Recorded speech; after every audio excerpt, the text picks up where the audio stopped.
नमो प्रणाम। प्रणाम प्रणाम गुरुजी। गुरुजी। सिद्धार्थ प्रणाम गुरुजी। सिद्धार्थ। नमो पंडित जी। वैष्णवाणं, नमो वज्रायाणं, नमो लोये सम्मसाहूणं, यशो पञ्चनमुक्कारो सब्बपापप्रणाशनो, मङ्गलानं च सव्वेसिं परमं हवै मङ्गलम्। अज्ञानतिमिरन्धानाम् ज्ञानञ्जनशलाकया नेत्रम् उन्मीलितं येन तस्मै श्रीगुरवे नमः।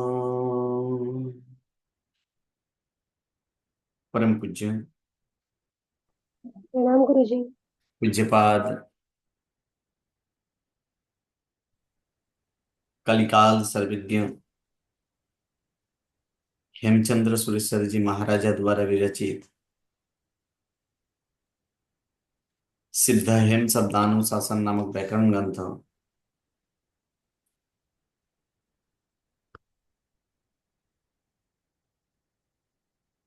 और इसी व्याकरण ग्रंथ से उद्धरित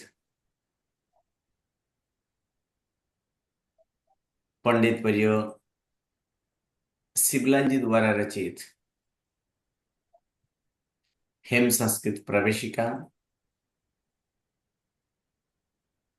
प्रथमा, मध्यमा और उत्तमा,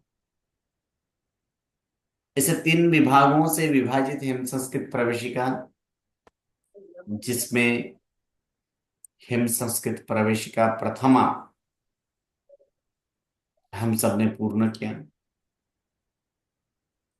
अब मध्यमा में प्रवेश करेंगे एक सेकंड बुक गई।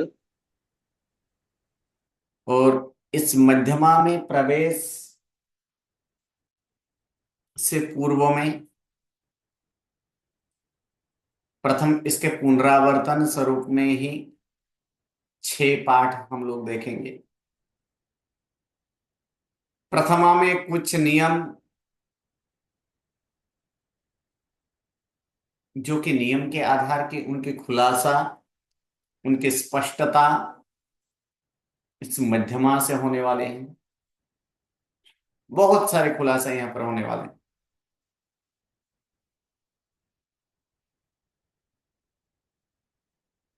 पहले गण और छठे गण, दोनों गण के धातुओं का विकर्ण प्रत्यय क्या है? पहले गण का विकर्ण अ है। गुरुजी। अविक्रम। हाँ गुरुजी। और उसी प्रकार छठे गण के धातुओं के विकर्ण प्रत्यय भी क्या है? अ या हाँ। फिर भी दोनों में अंतर देखने मिला। एक विकर्ण जी प्रत्यय पहले गण के धातुओं के विकर्ण प्रत्यय लगने पर गुण होता है, जबकि जी। छठे गण के धातुओं के विकर्ण प्रत्यय लगने पर गुण नहीं। नहीं होता है। नहीं होता। इसके पीछे का कारण क्या है वो भी हम लोग देखेंगे।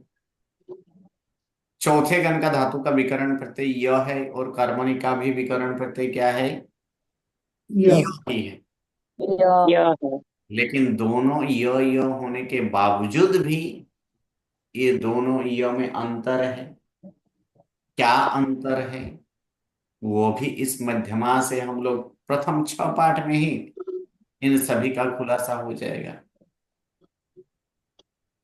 साथ में लब्ध धातु को तख्त प्रत्यय लगकर भी वहां पर भूतकुदंत बनता था लब्ध।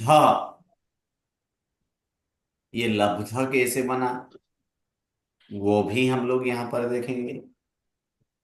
ऐसे बहुत सारे खुलासा, जिनमें से 6 पाठ तो जो प्रथमा के हम लोग जो क्रियापद के रूपादि किए हैं उसी के अनुसार है। यानी प्रथम 6 पाठ जो है वो सिर्फ पुनरावर्तन स्वरूप में ही।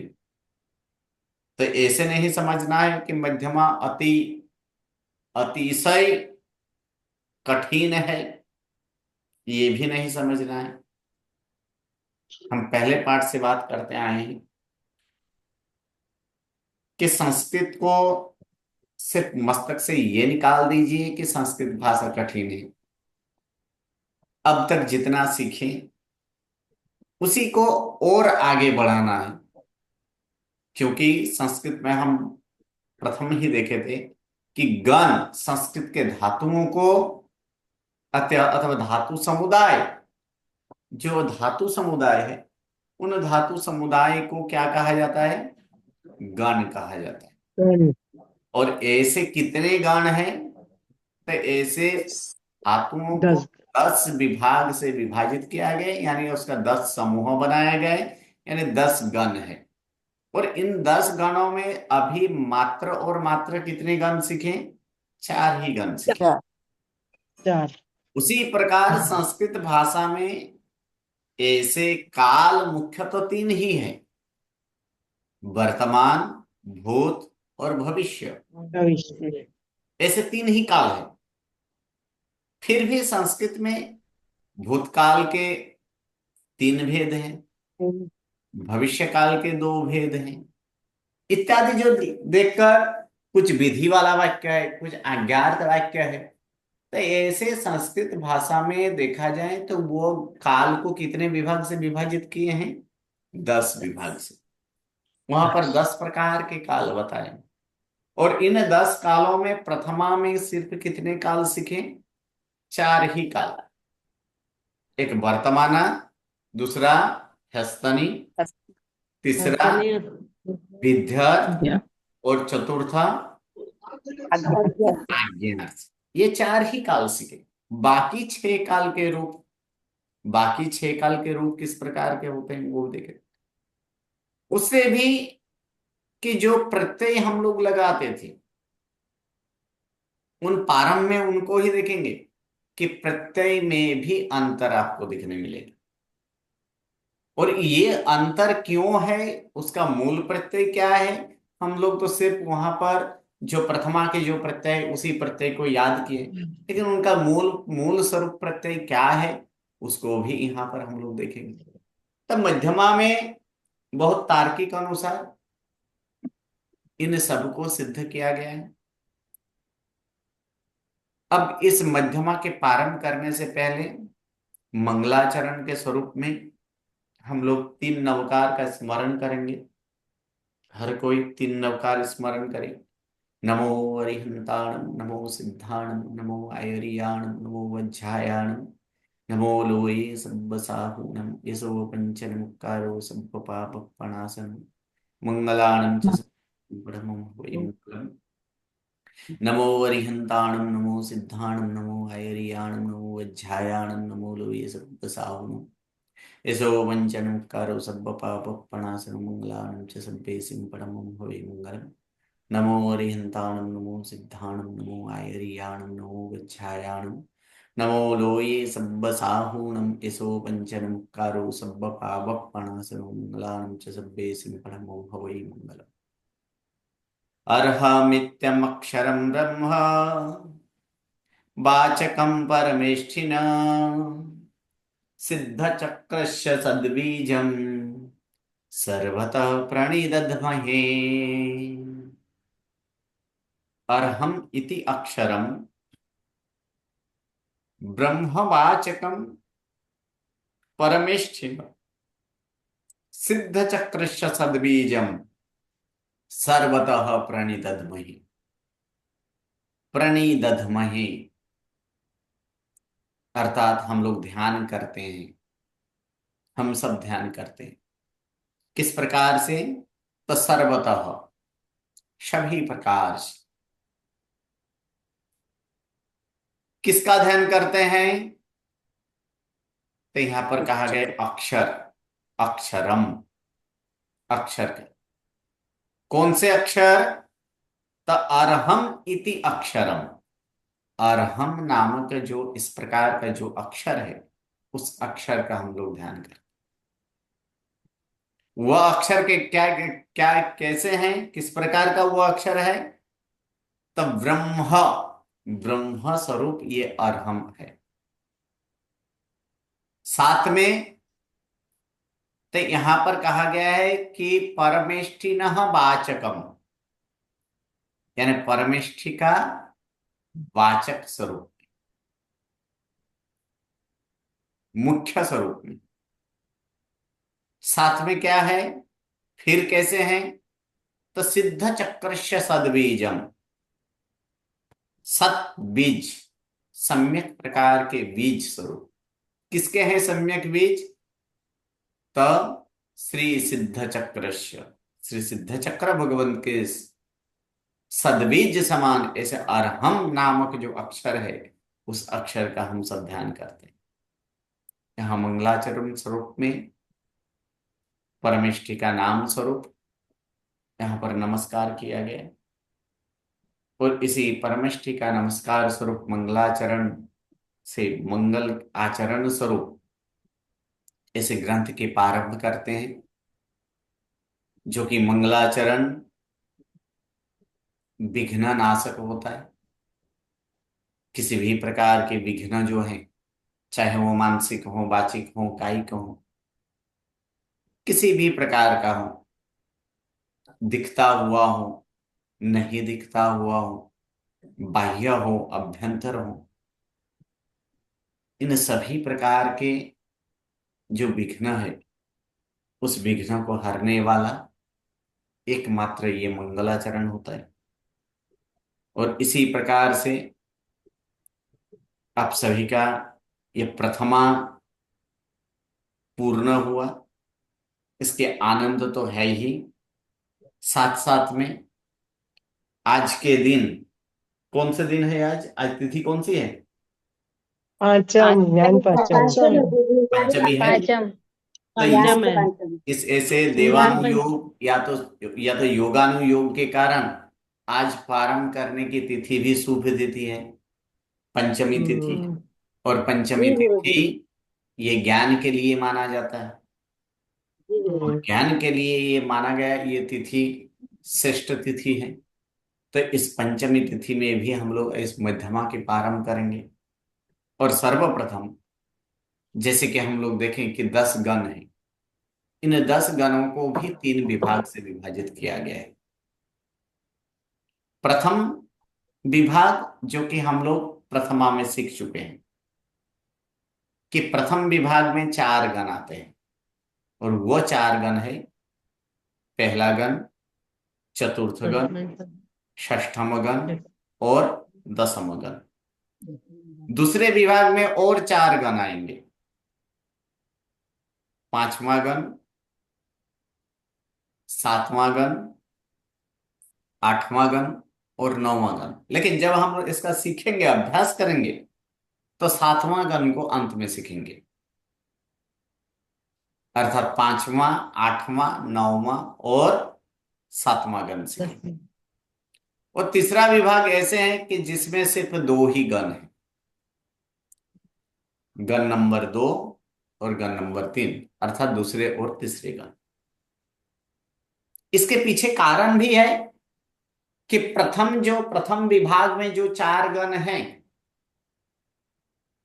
प्रथम गण, चतुर्थम गण, षष्ठम गण और दसम गण, इन 4 गण के धातुओं को अकारांत विकरण प्रत्यय लगता है, सबके अंत में अ है।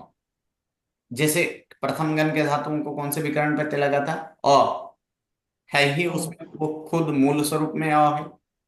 चौथे गण के धातुओं को कौन सा विकरण प्रत्यय लगता था, य। तो य में अ है कि नहीं, क्योंकि वहां पर य संपूर्ण य है ना, तो संपूर्ण य है, अर्थात हमेशा संस्कृत में अक्षर व्यंजन कैसे होते हैं, आधा, अपूर्ण।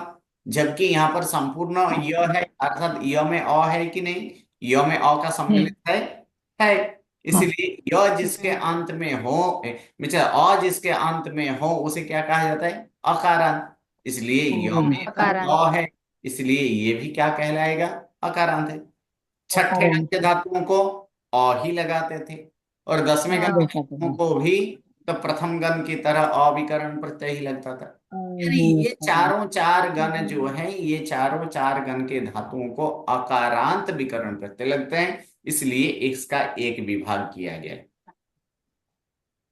दूसरा विभाग जिसमें अकारांत छोड़कर, जिसमें अकारांत नहीं है, अकारांत को छोड़कर अन्य ऐसे विकरण प्रत्यय लगते थे जिसमें अकारांत नहीं लगता है, इसलिए ये दूसरा विभाग जो वो है।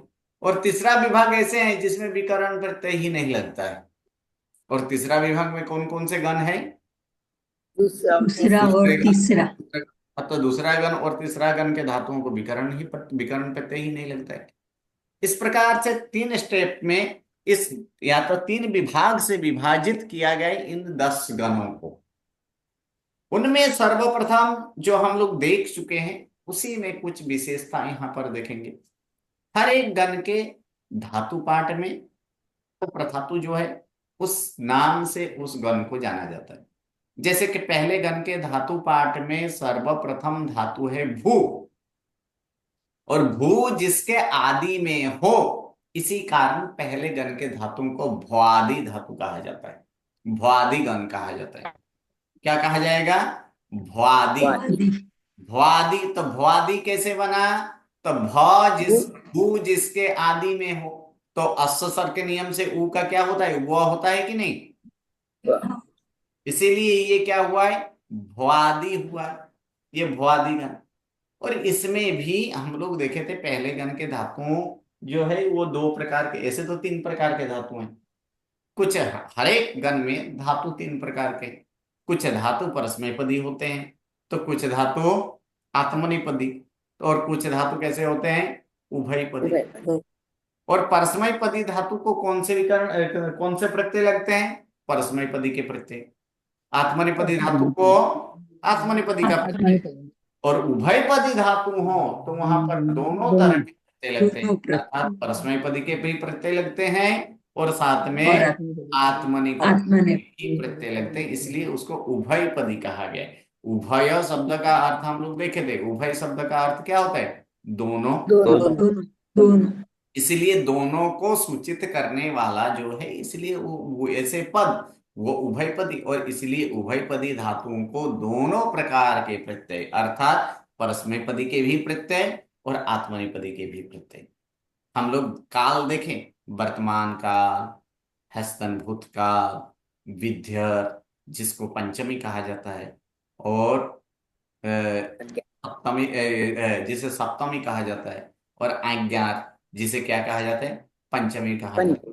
तो ये हम लोग देखें। अब इसका हम लोग मूल प्रत्यय हम लोग देखेंगे। तो आपको पुस्तक में यहाँ पर दिख रहा है, मी के सामने क्या लिखा है यहाँ पर? मिब।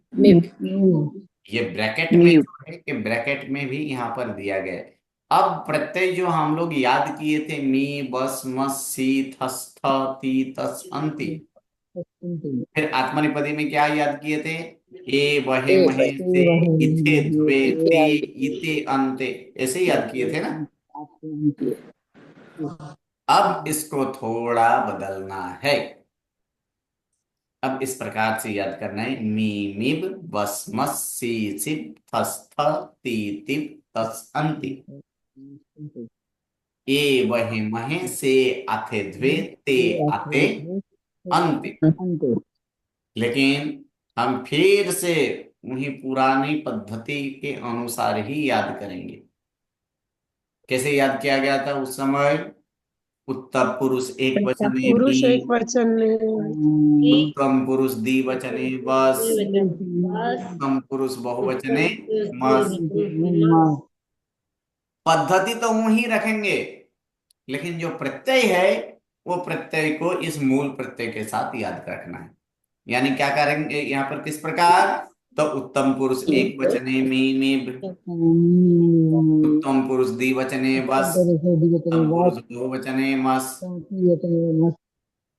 मध्यम पुरुष एक वचने सी सिप, मध्यम पुरुष द्विवचने थस, मध्यम पुरुष बहुवचने थ, अन्य पुरुष एक वचने ती तिब, अन्य पुरुष द्विवचने तस् और अन्य पुरुष बहुवचने अंति। अंति। सिर्फ इतना ही याद करना है। बाकी ये तो बस मस थस थ तस अंति ये सब तो याद ही है ना। साथ में मी सी ती भी याद है। सिर्फ इसका मूल प्रत्यय को यहाँ पर करना है। मी मीब सी सिब थी ती तिब। उसी प्रकार यहाँ थोड़ा सा है। ईथे के बदले हमें यहाँ क्या याद करेंगे? आथे। ईते के बदले आते। ये दो यहाँ पर अंतर है। साथ में उसी प्रकार हैस्तन भूतकाल का भी प्रत्यय यहाँ पर क्या है? उत्तम पुरुष एक वचन है अम्ब। द्विवचने व बहुवचने म। मध्यम पुरुष एक वचने स सिर्फ द्विवचने तम और बहुवचने त। अन्य पुरुष एक वचने दीदिव द्विवचने ताम और बहुवचने अन। आत्मनिपदी में देखें तो उत्तम पुरुष एक वचने ई द्विवचने बही बही बहुवचने मही। मध्यम पुरुष एक वचने थास द्विवचने आथाम जो कि हम लोग यहाँ पर याद किए थे ईथाम। यहाँ पर क्या है मूल प्रत्यय में? आथाम। और बहुवचने ध्वम। अन्य पुरुष एक वचने त द्विवचने आताम और बहुवचने अंत। विद्यार्थ का प्रत्यय भी चेंज है। विद्यार्थ में भी हम लोग देखे थे, वहां पर क्या देखे थे? ईयम ईव ईम ईस ईतम ईत ऐसे देखे थे ना। लेकिन यहाँ पर मूल प्रत्यय के अनुसार करना। उत्तम पुरुष एक वचन याम द्विवचने याव बहुवचने याम। मध्यम पुरुष एक वचने यास। मध्यम पुरुष द्विवचने यातम। मध्यम पुरुष बहुवचने यात। अन्य पुरुष एक वचने यात द्विवचने यातम बहुवचने यूस। आत्मनिपदी ता आत्मनिपदी का उत्तम पुरुष एक वचने ईय द्विवचने ई वही बहुवचने ई मही। मध्यम पुरुष एक वचने ईथास द्विवचने ईयाथम बहुवचने इद्धम। अन्य पुरुष एक वचने ईथ द्विवचने ईयाथम और बहुवचने ईरन। इसमें ई राना नहीं ई रन करना है। क्या करना है? हलंत वाला। हाँ। फिर आज्ञार्थ में देखें तो आज्ञार्थ में अन्य पुरुष उत्तम पुरुष एक वचन है आनी आनी द्विवचन है आवो आवो बहुवचन है आमो आमो। मध्यम पुरुष एक वचन है जो कि जीरो था, इसके बदले यहां पर हो चुका है ही। यानी मूल प्रत्यय क्या है? ही।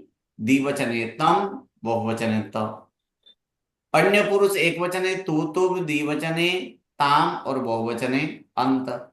आत्मनिपदी ता आत्मनिपदी उत्तम पुरुष एक वचन है एई एव द्विवचन है आवहे आवहैव बहुवचन है आमहे आमहैव। मध्यम पुरुष एक वचन है स्व द्विवचन है आथम बहुवचन है ध्वम। अन्य पुरुष एक वचन है ताम द्विवचन है आतम और बहुवचन है अंतम। अब यहां पर हम लोग देखें कि कुल जो प्रत्यय हैं, कुल यहां पर कितने प्रत्यय हुए? हर एक काल के कितने प्रत्यय हुए? हर एक काल के 18 प्रत्यय। 18 प्रत्यय हुए ना।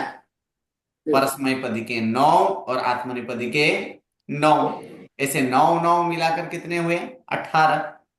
यानी 4 काल सिके हैं।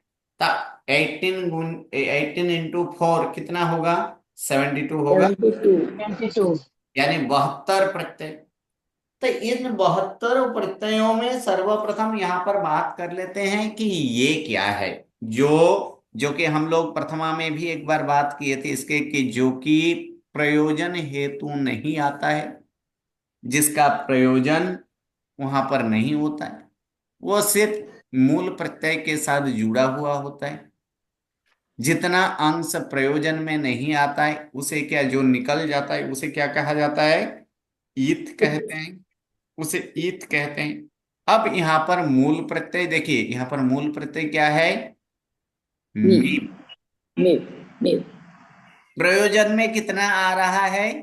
मी। मी खाली मी। वही तो। तो फिर क्या निकल चुका है? व व वो, जैसे कि हम लोग पहले भी आना आनास, उसमें भी हम लोग देखे थे आना आनास क्या निकला था, उसमें सौ निकला था ना। क्या निकाल इसलिए उसको क्या कहते थे, सित। अशेड सिट अशे, ये याद है ना, अशेड अशे।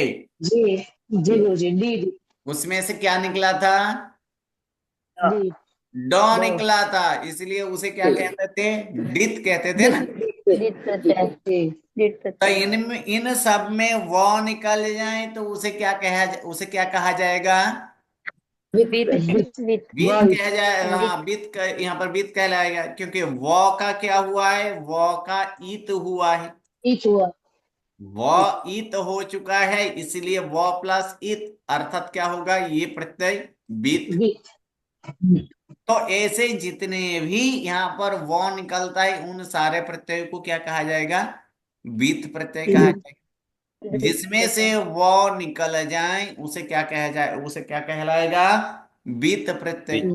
तो ऐसे बीत प्रत्यय कितने हैं, तो ऐसे 72 प्रत्यय, 72 प्रत्यय में 13 72 प्रत्यय बीत है। कितने हैं, 13। तेरह तेरह 13 कैसे, तो वर्तमान काल के 3, हस्तन भूतकाल के 3, तीन तीन कितने हुए, 6 6 छह। छः और आज्ञार्थ के साथ कितने हो गए, 13। तेरह तो 6 + 7, विद्यार्थ में एक भी प्रत्यय बीत नहीं है, विद्यार्थ में एक भी प्रत्यय बीत नहीं है। अब ये 13 प्रत्यय किस जगह पे हैं, वर्तमान काल के 3 कहाँ, तो वर्तमान काल के उत्तम पुरुष एक वचन, मध्यम पुरुष एक वचन और अन्य पुरुष एक वचन, ये 3 प्रत्यय है। हस्तन भूतकाल में, तो हस्तन भूतकाल में यही है, उत्तम परस्मय पदी में उत्तम पुरुष एक वचन, उत्तम पुरुष मध्यम पुरुष एक वचन और अन्य पुरुष एक वचन। एक वचन जबकि आज्ञार्थ में, तो आज्ञार्थ में उत्तम पुरुष एक वचन, उत्तम पुरुष द्विवचन, उत्तम पुरुष बहुवचन और अन्य पुरुष एक वचन, परस्मैपदी धातु के लिए ऐसे 4। और आत्मनेपदी में, तो आत्मनेपदी में देखा जाए तो उत्तम पुरुष एक वचन, उत्तम पुरुष द्विवचन और उत्तम पुरुष बहुवचन, कितने हुए, 3 हुए, 4 और 3 7, ऐसे 7 और 7 6 कितने हुए, 13। ये 13 13 प्रत्यय बीत है, तो ये 13 प्रत्यय बीत कहलाएगा। और जो बीत न हो उसे क्या कहलाएगा, डीप नहीं, बीत न हो शिव अभी उसे क्या कहते हैं, अभी जो अभी धर्म न अभी हो उसे क्या तीन कहते हैं, जो धर्म अभी न हो तो अब अधर्म अभी अधर्म ना। अभी अभी तो उसी प्रकार जो बीत न हो उसे क्या कहलाएगा, अवित अभी अबीत। यानी जो जिसमें से वो का ईत न हो रहा हो उसे क्या कहलाएगा, अबित कहलाएगा। तो फिर अभी अबित प्रत्यय कितने होंगे, 13 प्रत्यय तो बीत हो फिफ्टी गया, नाइन अबित कितना होगा, 59 59 59 59 सही है। अबित प्रत्यय जिसमें बीत नहीं है, नौबित इति अबित होता है कि नहीं, होता है। जी तो ये कितने प्रत्यय है, तो 59। 59 कैसे 59 आया, तो 72 में से 13 को बाद माइनस किए 13 तो फिर कितना जी आएगा, 59। 59 59 तो ये 59 प्रत्यय अभिध है, इसको हमें याद रखना है, ठीक है। साथ साथ में ईत प्रत्यय 3 प्रकार के होते हैं, कितने प्रकार के, कितने तो 3 प्रकार के ईत 3 होते हैं, जो कि कुछ ऐसे सूत्र के साथ दिया जाता है, जो कि ये सूत्र के साथ दिया गया है। जो इन 3 प्रत्ययों में अगर देखा जाए, 3 प्रकार के ईत जो हैं उसमें कुछ ऐसे हैं कि जो कि वो सूत्र के साथ दिखाया जाता है, जैसे यहाँ पर मी मीब, ये सूत्र के साथ दिखाया गया है कि नहीं दिखाया गया हाँ गुरु है ना। तो इसमें जो है कि कुछ ऐसे हैं कि जो कि वो वहां पर दिखाई देता है, ऐसे मुख्यतः तो 2 ही है, लेकिन ईत जो है, ईत ऐसे मुख्यतः 2, लेकिन यहां पर देखा जाए तो वो 3 प्रकार के होता है। कुछ अगर देखा जाए ईत अर्थात, तो ईत के लिए भी एक श्लोक है, और वो श्लोक इस प्रकार से है। वर्ण वर्ण समूहो वा पाठे सामुपलभ्यते, न दृश्यते प्रयोग य स इत्यसंज्ञक इष्यते। वर्ण या तो फिर वर्ण का समूह पाठ में दिखाई देता है, पाठ में मिलता है, उपलब्धता है उसमें, परंतु प्रयोगे न दृश्यते, जब उसका प्रयोग किया जाता है तब तब वो नहीं दिखा जाता है। और जो नहीं दिखाई देता है, जिसका प्रयोग में दिखाई नहीं देता है, उसे ही ईत संज्ञक कहा गया है। उसे ही क्या कहा जाता है? ईत कहा जाता है। और ऐसे प्रयोजन के दृष्टि से ईत तीन प्रकार के हैं। प्रयोजन की दृष्टि से अगर देखा जाए तो वो तीन प्रकार के ईत है। एक प्रथम नंबर कि फलार्थक, क्या है? फलार्थक ईत। दूसरा नंबर उच्चारणार्थक।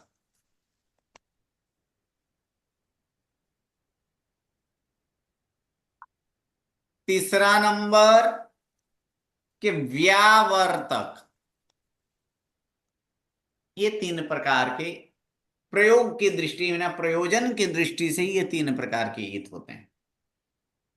प्रथम नंबर जो फलार्थक ईत है, क्योंकि हर एक ईत का कुछ ना कुछ फल होता है। जैसे कि हम लोग जानते हैं डित, डित का फल क्या है? ड ईत का फल अंतिम स्वर और उसके बाद के व्यंजन का लोप। हाँ, अंतिम स्वर और उसके बाद में रहे हुए व्यंजन का लोप करना। ठीक है।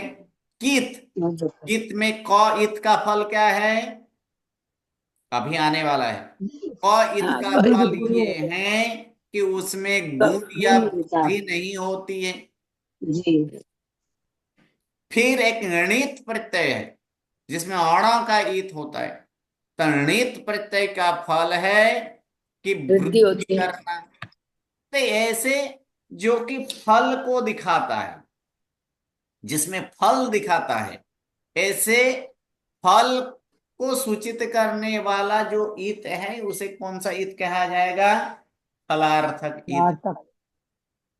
जो कि कुछ अभी है जिसका फल नहीं, लेकिन ये उच्चारण के लिए प्रयोग किया जाता है। जैसे अभी अभी हम लोग देखें मी मीब सी सिब ती तीब द दीब, ऐसे हम लोग देखें ना, ये उच्चारण के लिए होता है। जैसे ये इस इत का विशेष कुछ कार्य नहीं है, लेकिन वह उसके साथ जुड़ा हुआ होता है, इसीलिए ये उच्चारणार्थक है। तीसरा जो है व्यावर्तक। व्यावर्तक अर्थात कुछ इत ऐसे हैं कि जो कार्य नहीं करते हैं और उच्चारण के लिए भी वो बताया नहीं जाता है, लेकिन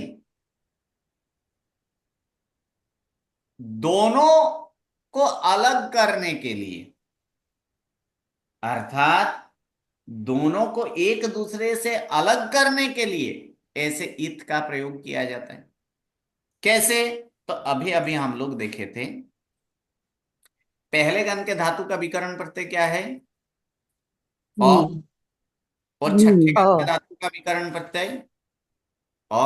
अ, अगर यहाँ पर ईत नहीं होता तो फिर दोनों कैसे दिखता है यहाँ पर एक समान ना?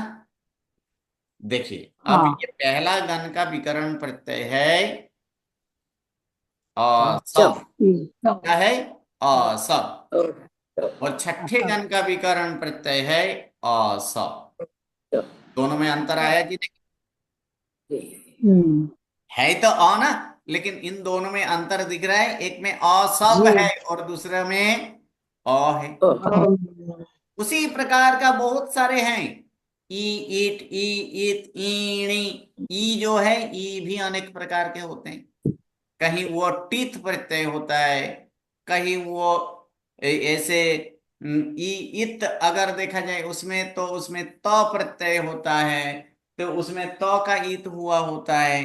कुछ ऐसे जो है कि ण हो, ईणी लगा हो, तो उसमें णित प्रत्यय है तो तीनों का प्रयोग में ई ही आने वाला है। लेकिन एक दूसरे के साथ वो अलग करने के लिए जो शीत का जो जिस ईत का प्रयोग किया जाता है उसे कौन सा ईत कहा जाता है? तब व्यावर्त ईत कहा। व्यावर्तक।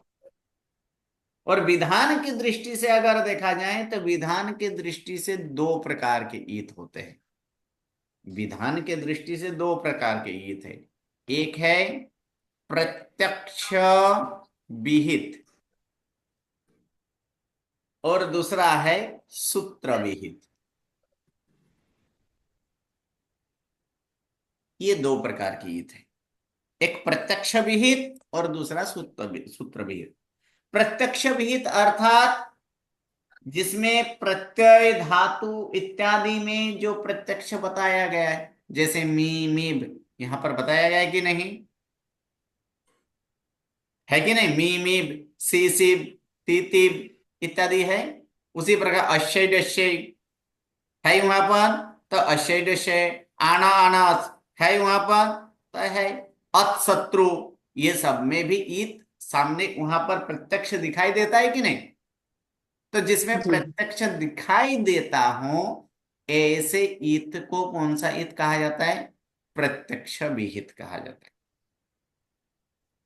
कुछ ईत ऐसे हैं जो कि दिखाई नहीं देता है, यहां पर कहीं है ही नहीं, लेकिन वो ईत के स्वरूप में मानना होता है। जैसे कि अभी अभी हम लोग देखेंगे कुल प्रत्यय कितने हुए, चारों चार काल के कुल प्रत्यय कितने हुए? 72 72 हुआ। तो 72। यहां पर कहा गया है कि इन 72 प्रत्यय को शीत प्रत्यय कहते हैं। इन 72 प्रत्यय को क्या कहा जाता है? शीत प्रत्यय। तो इसमें से देखिए 72 में से 100 का ईत हुआ है कहीं? नहीं, कहीं 100 का ईत है? नहीं, नहीं है। लेकिन ये सूत्र में कौन सा? तो व्याकरण के सूत्र के नियम के अनुसार ये कहा गया है कि वर्तमान काल के, ह्यस्तन भूतकाल के, विद्यर्थ के और अज्ञात के प्रत्यय को शीत की तरह जानना है। अर्थात शीत प्रत्यय, इसे शीत प्रत्यय। इसमें से 100 ईत नहीं है, लेकिन इसमें से 100 ईत किया गया है, इस तरह से समझना है। अर्थात यहां पर ईत प्रत्यय, यहां पर शीत प्रत्यय जो है नहीं है, लेकिन हमें इन 72 प्रत्यय को कौन सा प्रत्यय मानना है? शीत प्रत्यय मानना। ठीक है। अब 72 के 72 प्रत्यय शीत प्रत्यय। अब इन 72 में बीतसित कितने हैं? जो शीत भी हो और बीत भी हो ऐसे प्रत्यय कितने हैं? 13। 13। 13। तो अब इन 13 को सिर्फ बीत नहीं कहेंगे, इनको क्या कहेंगे? बीतसित। अभिषेक। क्या कहेंगे इसको? विकसित। बीतसित प्रत्यय विकसित। कितने? 13। उसी 13। प्रकार 13। अवितसित 13। प्रत्यय कितना होगा? 59। 59। अर्थात ये 59। 13 प्रत्यय बीत भी है और 13 प्रत्यय कैसे हैं? शीत भी है। इसीलिए इसको बीत शीत, शीत में तो है क्योंकि 72 प्रत्यय के अंदर ये 13 प्रत्यय आता है कि नहीं? आता है, इसलिए ये तो शीत होगा। 72 प्रत्यय के अंदर ये 59 प्रत्यय आता है कि नहीं? आता है, इसलिए इसको ये तो शीत तो होगा ही। लेकिन इन 13 में व का भी ईत होता है, इसीलिए इनको क्या कहा जाएगा? वित्त से। और 59 में व का ईत नहीं हुआ है, इसीलिए इसको क्या कहा जाएगा? अवित्त से। आगे के बारे में इस वित्त का फल, वित्त होने से क्या होता है, अवित्त होने से क्या होता है, वो हम लोग नेक्स्ट क्लास में देखेंगे। नमो नमः, प्रणाम। गुरु जी सर इसको पीडीएफ भेज दीजिए ना सर। पीडीएफ का आज लिंक हाँ, तो भेजा PDF। था, वहां से डाउनलोड कर लीजिए। सारे जी के गुरु सारे जी। पुस्तक का लिंक भेजा गया है, जी आज जी ग्रुप गुरु में जी, लिंक भेजा भेजा है। गया है, वहां गुरु से जी डाउनलोड कर लेटेस्ट लीजिए। वीडियो नहीं आए ना?